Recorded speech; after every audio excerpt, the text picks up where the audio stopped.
Well, let me start by answering the second half of your question first, and that is that I think the prioritization of school department capital projects versus those on the town side really need to be a collaborative effort between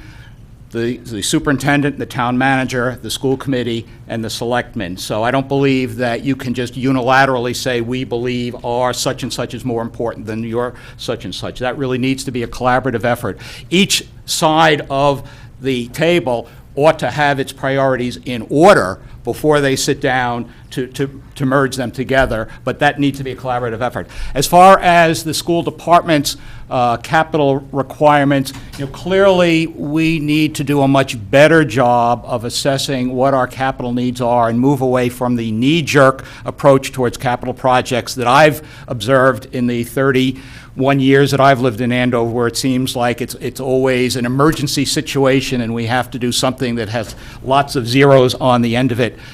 when all is said and done. So I believe that the next school committee ought to, as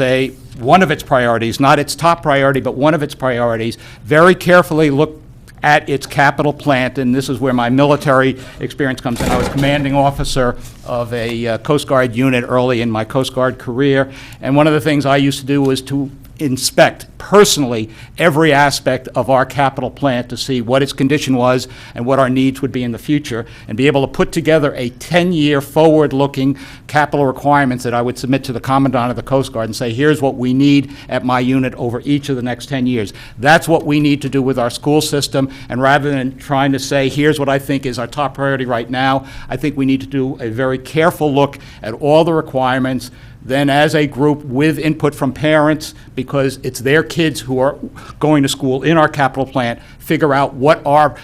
collective priorities ought to be, establish those, and then sit down with the town manager and the selectmen and Thank you, merge Mr. that. Pokras.